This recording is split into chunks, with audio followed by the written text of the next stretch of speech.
If you want to edit contact information on Yahoo Mail, this quick guide will walk you through it step by step. Whether you need to update a phone number, email address, name, or any other contact detail, Yahoo Mail makes it simple once you know where to look. And if this tutorial helps you, please hit the like button and subscribe for more easy how-to videos just like this.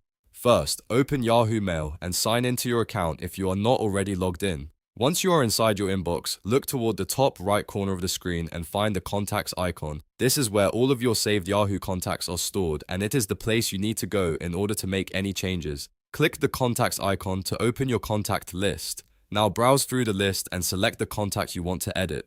If you have a lot of contacts, you may need to scroll a little or use the search bar if it is available in your layout. Once you find the right person, click on their name to open their contact details. After the contact opens, look for the edit option. Click edit so you can start making changes to that person's information. At this point, you can update the contact details you want to fix or improve. For example, you can change a name, add a new phone number, update an email address, or correct any other saved information.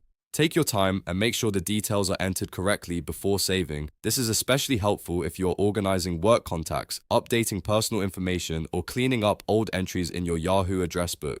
Double check everything so you do not have to go back and edit it again later. Once you are happy with the changes, click Save to confirm the updated contact information. Yahoo Mail will store the new details right away, and your contact list will now reflect the latest version of that person's information, and that is all there is to it. You have now successfully edited contact information on Yahoo Mail in just a few simple steps. If this video was useful, make sure to give it a thumbs up, subscribe to the channel, and turn on notifications so you do not miss the next tutorial. Thanks for watching, and I will see you in the next one.